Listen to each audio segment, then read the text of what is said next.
Assalamualaikum warahmatullahi wabarakatuh. Alhamdulillahirabbil alamin wassalatu wassalamu ala asyrofil mursalin sayyidina maulana Muhammadin wa ala alihi washabihi asmain amma ba'du. Semua bapak-bapak, ibu-ibu, teman-teman yang sangat saya hormati, Bapak Iwan Nur Hidayat, Bapak Sodikin, Bapak Hindra, Ibu Eni Durhan dan semua jamaah Muslim Indonesia di Kanada. Mohon maaf karena baru bisa hormat karena tadi ikut baca Yasin di keluarga mas saya yang barusan wafat. Tepaan ini kebetulan 7 harinya. Mengingat ini masih Idul Adha, meskipun agak kodok, agak terlambat. Idul Adha itu dari kata Id itu kembali banyak nikmat atau terulangnya nikmat-nikmat yang diberikan oleh Allah Subhanahu wa taala. Kemudian Al-Adha ini banyak yang mengatakan terkait dengan ibadah penyembelihan kurban, disebut Idul Adha atau Idul Kurban. Saya cerita sedikit tentang sejarah Idul Adha. Dulu ada seorang malaikat yang menjelma sebagai manusia dan beliau ini komunikasi dengan Nabi Ibrahim. Sebelum saya cerita jauh, saya katakan juga saya ingatkan lagi bahwa cara berpikir kita sebagai mukmin itu harus berpikir awal al-khilqah. Awal kita dijadikan oleh Allah Ta'ala, yaitu Nabi Adam materinya dari tanah, nyatanya bisa jadi Nabi Adam. Kita dari sperma nyatanya bisa jadi manusia dengan konstruksi yang sempurna. Dengan cara seperti ini nanti bayangkan kekuasaan Allah yang tidak terbatas menjadi mudah. Saya teruskan, si malaikat tadi tanya ke Nabi Ibrahim, saya minta kambing kamu. Oh ya silahkan, asal kamu melantunkan kalimat tasbih. Terus dibaca tasbih, indah sekali, merdu. Bisa minta tambahan kambing, ya. Sampai beberapa kali. Demi Allah, ini baru kambing, baru hewan. Andaikan anak saya pun, kalau demi Allah saya kurbankan. Singkat cerita, versi riwayat ini, suatu saat Nabi Ibrahim diuji dengan dimintanya anak untuk dikurbankan. Ketika beliau atas nama seorang bapak agak keberatan, terus diingatkan ulang oleh Allah Ta'ala, janji beliau demi Allah, anak pun saya kurbankan. Walhasil akhirnya beliau melakukan itu. Dan karena Allah hanya menguji, tidak niat betulan supaya anak itu disembelih, akhirnya diganti oleh kambing. Jadilah tradisi kurban itu pakai kambing. Kemudian secara fikih ada padanan-padanan yang cukup menggantikan kambing, yaitu ada sapi, ada unta, dan seterusnya, dan seterusnya. Yang menarik dari sekian referensi yang saya baca, dan ini harus disosialisasikan lah. Sebagian versi itu adalah bahwa Nabi Ibrahim ketika diangkat di alam malakut, di alam langit sana, itu ketemu Allah, kemudian Allah tanya, Ibrahim, banyak hamba-hambaku yang durhaka, tidak tahu saya sebagai Tuhannya. Terus kata Ibrahim, usul ya fa'amidhum, bunuh saja ya Allah. Setelah itu tanya lagi, ada yang pezina, ada yang koruptor, ada yang pokoknya dosa-dosa yang buruk sekali. Dan di semua itu Nabi Ibrahim usul, mereka hidup di bumi engkau ya Allah, makan rezekimu ya Allah, maka mereka enggak sopan sekali, enggak ngerti engkau. Terus singkat cerita minta itu diadab, siksa. Suatu saat, versi referensi ini di kitab Hikam, kalau di kitab saya halaman 15 juz 2, suatu saat Nabi Ibrahim itu diminta sama Allah menyembelih Ismail. Citra ini penting sekali. Setelah disuruh menyembelih Ismail, Nabi Ibrahim komplain. Ya Allah, ini anak saya, samratu fuadi, buah hati saya, kenapa engkau seenaknya minta saya sembelih? Gitu. Enggak bisa ya Allah, ini samratu fuadi, buah hati saya. Terus kata Allah, orang-orang yang durhaka yang kamu usulkan supaya saya bunuh itu hamba saya menciptakan mereka, dasar saya mencintai mereka, karena itu ciptaan saya. Anda enak saja usul saya matikan, saya bunuh. Sekarang ketika Anda usul, saya tidak mikir. Kenapa ketika saya usul kamu mikir? Terus akhirnya Nabi Ibrahim mau oke, ya Allah terus. Setelah itu terus semenjak itu Nabi Ibrahim itu begitu sayang sama hamba-hambanya Allah.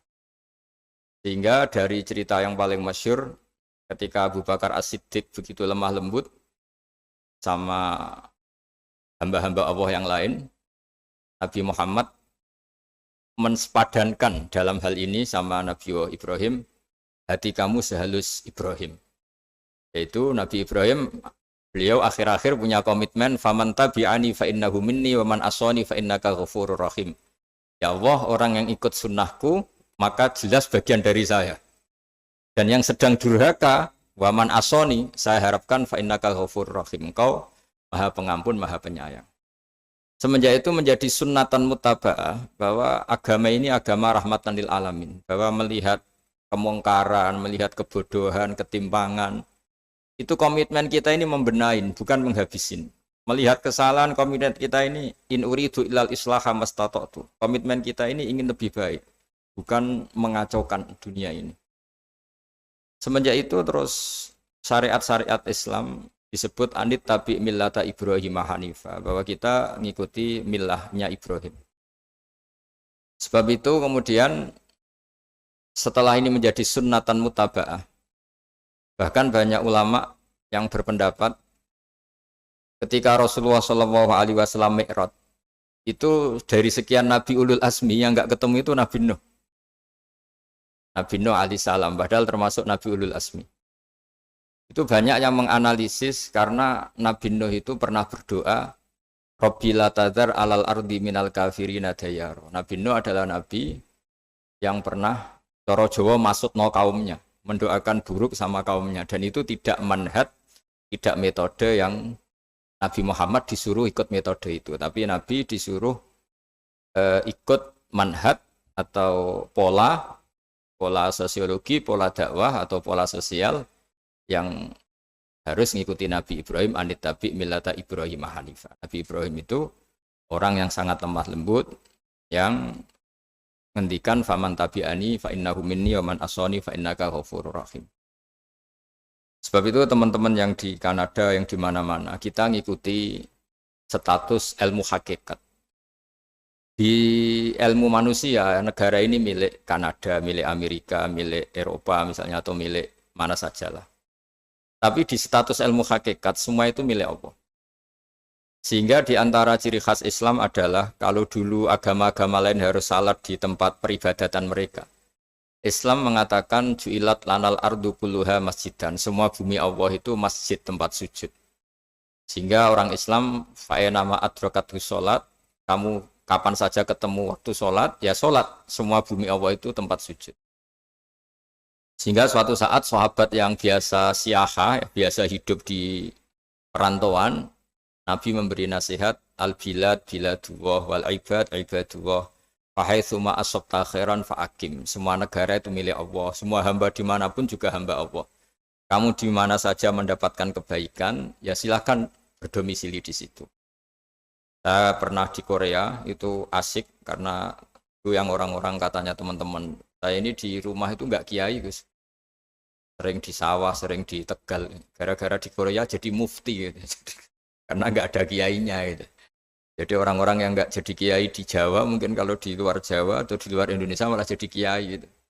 Artinya gini, pentingnya jadi kiai bukan menjadi gagah, itu enggak, tapi begini. Dulu bawaannya rakyat itu kan kalau ke masjid komplain, ada masjid bocor, kayak ada keran yang kurang baik. Tapi kalau sudah jadi kiai itu tahu rasanya.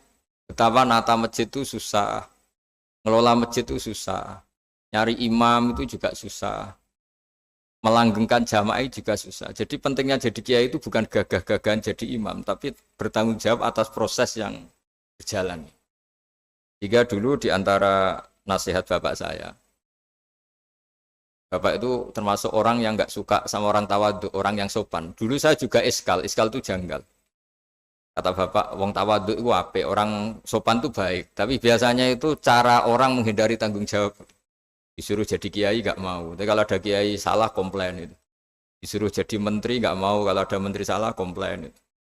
Disuruh jadi apa nggak mau. Kesannya tawaduk, tapi sebenarnya hanya menghindari tanggung jawab. Disuruh pidato nggak mau. Disuruh jadi MC nggak mau. Tapi kalau ada orang salah komplain itu. Jika kata bapak tawaduk itu baik, asal tawaduk betul. Gitu. Tapi kebanyakan nggak, tawaduk itu menghindari tanggung jawab sambil cari salahnya orang lain. Nah ini yang tawaduk yang akhirnya kurang baik.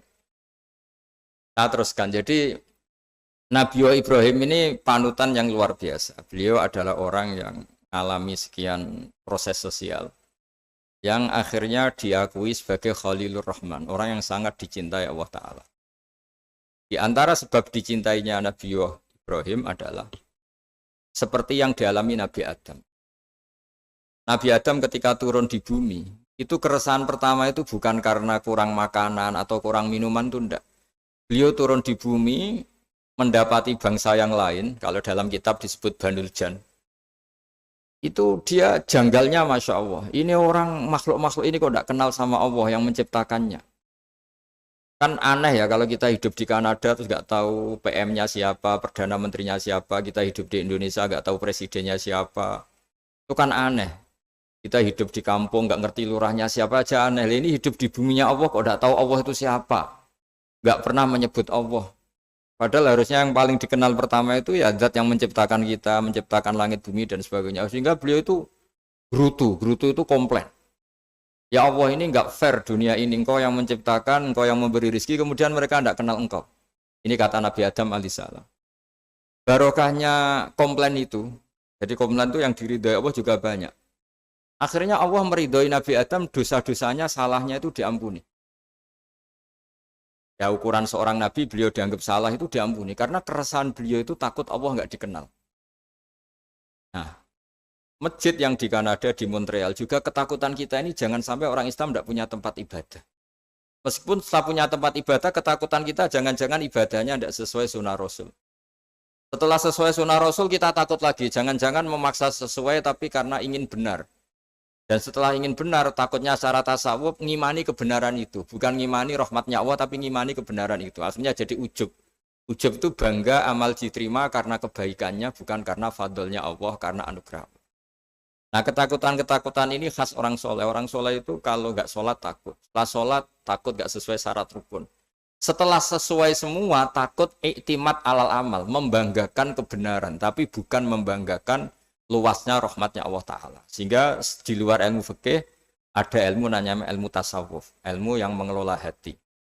Jadi ibarat orang itu, kalau yang paling masyhur dalam cerita-cerita orang sufi, ada orang sudah masuk surga karena tidak pernah dosa sama sekali. Ini cerita-cerita yang melegenda di dunia tasawuf. Tanya Allah, kenapa kamu masuk surga? Karena saya taat terus ya Allah, nggak pernah maksiat sama engkau. Berapa lama kamu hidup di dunia? 80 tahun. Ya sudah, karena taat kamu 80 tahun, ya surga kamu 80 tahun. Ya komplain, ya Allah katanya surga selamanya, kenapa ini hanya 80 tahun? Yang selamanya itu rahmat saya, kalau amal kamu kan terbatas 80 tahun, maka balasannya hanya 80 tahun. Nah semenjak itu beliau sadar, oh ya Allah, masuk surga itu fadlmu, anugerahmu, amal saya tidak ada bandingannya dengan surgamu. Nah ini jadi sehingga keyakinan ahli sunnah wal jamaah diantara ciri khasnya adalah masuk surga itu karena fadlnya Allah, karena anugerahnya Allah. Maksudnya itu, oke, kita amal, tapi amal kita tetap terbatas. Tidak memberi kontribusi pada kerajaan Allah, pada kedikjayaan Allah sebagai Tuhan. Yang tidak terbatas adalah fadlnya Allah Subhanahu wa Ta'ala. Nah, keresahan-keresahan ini kemudian yang diwariskan oleh para nabi ke ulama-ulama. Di keresahannya ulama itu mirip-mirip keresahan nabi. Nabi dulu itu sampai dakwah, sampai sosialisasi kebenaran itu takut Allah itu la yuzkaru fi mulki, Allah tidak disebut, tidak menjadi aktor. Kan tidak fair kita misalnya nempat di negara orang terus nggak tahu duta besarnya siapa, terus kalau ngurus paspor di mana, ngurus visa di mana. Ini sama, kita hambanya Allah tapi nggak pernah ngurus status kehambaannya. Harusnya kita ngurus status kehambaan kita dengan sholat, berarti kehambaan kita hidup. Dengan baca tasbih berarti kehambaan kita hidup. Makanya dalam sebuah ayat disebutkan masuk surga itu gampang. Yang susah itu kamu masuk status kehambaan itu.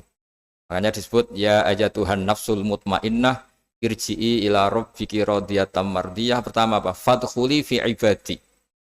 Kamu harus masuk status sebagai hambaku dulu. Baru wadkhuli jannati, baru kamu masuk surga. Jadi orang boleh nikmati fasilitas negara lain kalau visa paspornya disahkan.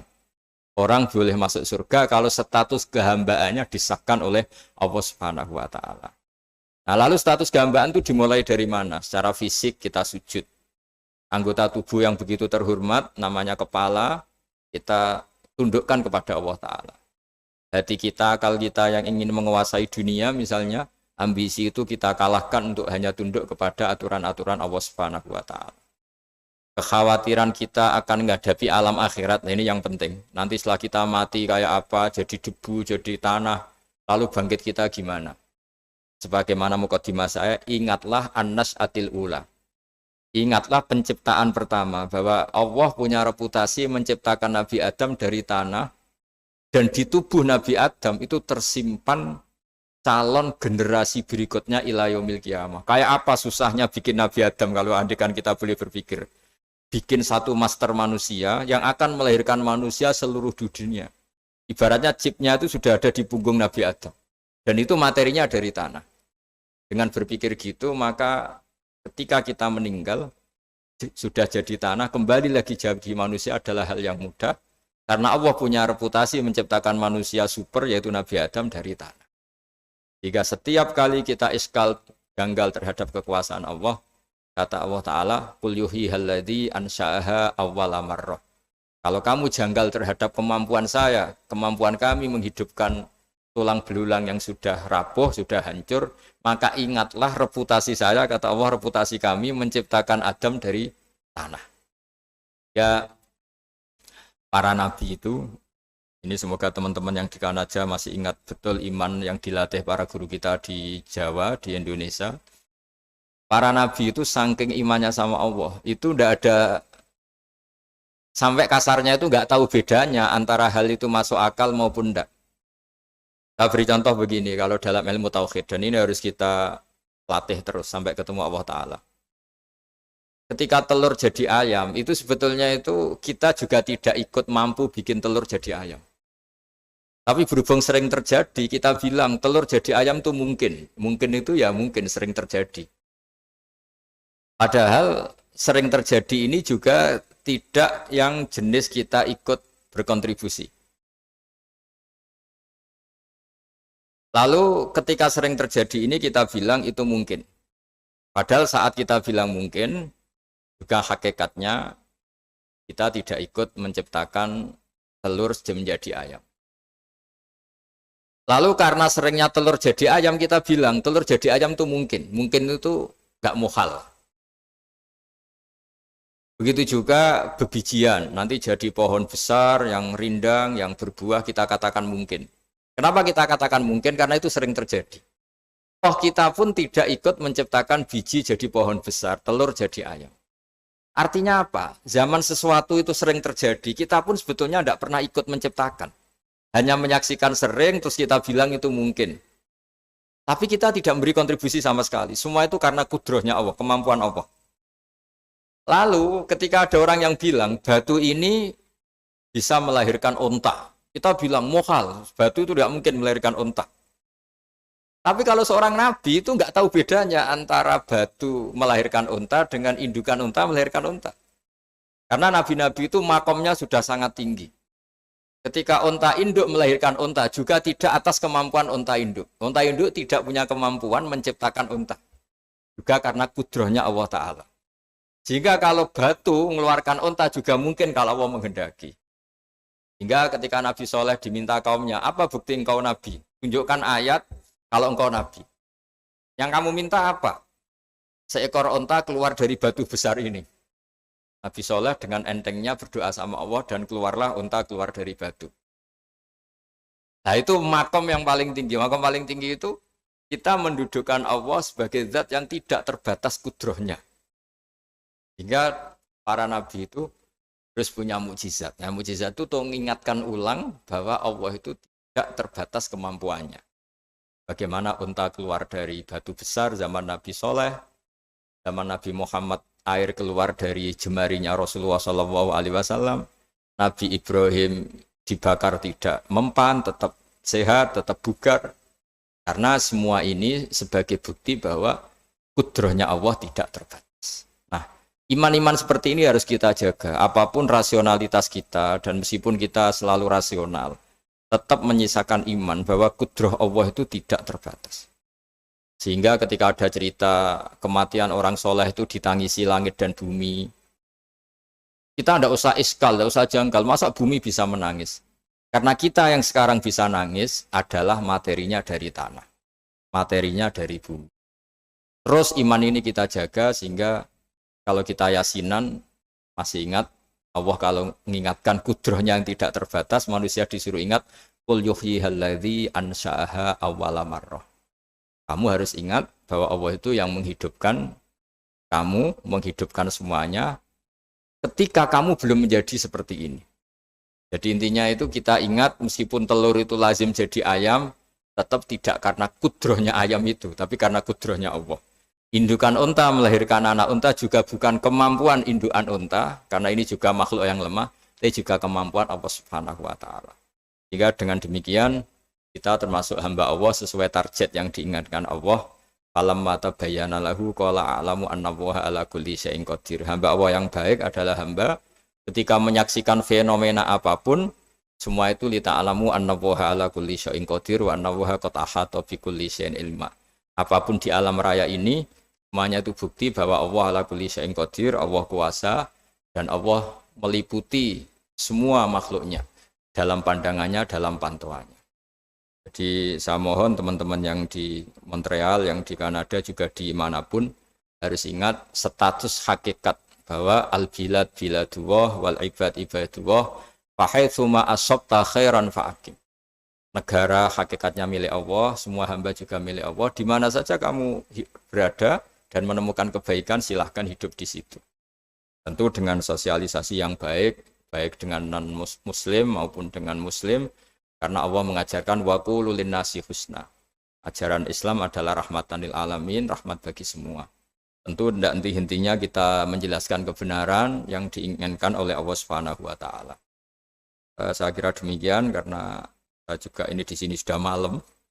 Jadi saya mohon maaf mungkin tidak bisa ikuti tanya jawab karena di sini sudah malam, apalagi tadi habis takziah saya karena ya ada mas saya yang sudah sepuh sekali wafat, terus tadi barusan datang, jadi mohon maaf tidak mengikuti acara mulai pertama.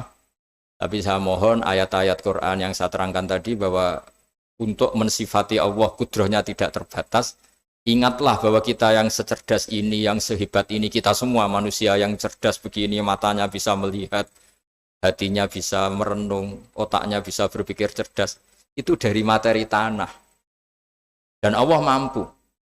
Allah bisa bikin orang miliatan gini dari satu orang manusia namanya Nabi Adam. Kayak apa susahnya bikin konstruksi Nabi Adam kalau boleh dibahasakan. Dan itu Allah punya reputasi mampu. Dengan cara seperti itu kita akan gampang iman bahwa kita setelah meninggal dan menjadi tanah, ya sama seperti kita masih hidup. Zaman kita hidup ya tidak tahu cara kerja jantung kita, nafas kita, uratnya gimana, terus sistem tubuh. Meskipun ilmu medis ngerti mengurai itu, tapi itu saja hanya ngerti, tidak menciptakan. Yang menggerakkan jantung, organ tubuh kita tetap Allah Subhanahu wa Ta'ala. Dia yang Al-Fa'idul Mukhtar, dia yang semuanya mengendalikan kita. Artinya zaman kita hidup pun sebenarnya kita yang tidak mengendalikan kita. Nafas kita ya dalam kendali Allah, ikhtiar kita dalam kendali Allah. Sama setelah kita mati juga dalam kendali Allah. Ya guru-guru kita semuanya melatih inna sholati wa nusuki wa mahyaya wa mamati lillahi rabbil alamin. Hakikat ibadah kita, hakikat hidup kita, hakikat mati kita, semuanya tidak dalam kendali kita. Semua itu dalam kendali Allah Ta'ala. Dengan demikian terus kita insya Allah ingin jadi hambanya dulu. Baru setelah jadi hambanya, baru sah menjadi ahli penghuni surganya. Wadkhuli fi ibadi, baru wadkhuli jannati. Masuklah berstatus sebagai hambaku, baru engkau, kalian semua layak menjadi penghuni surgaku. Mohon maaf atas semua kesalahan. Billahi taufik. Wassalamualaikum warahmatullahi wabarakatuh.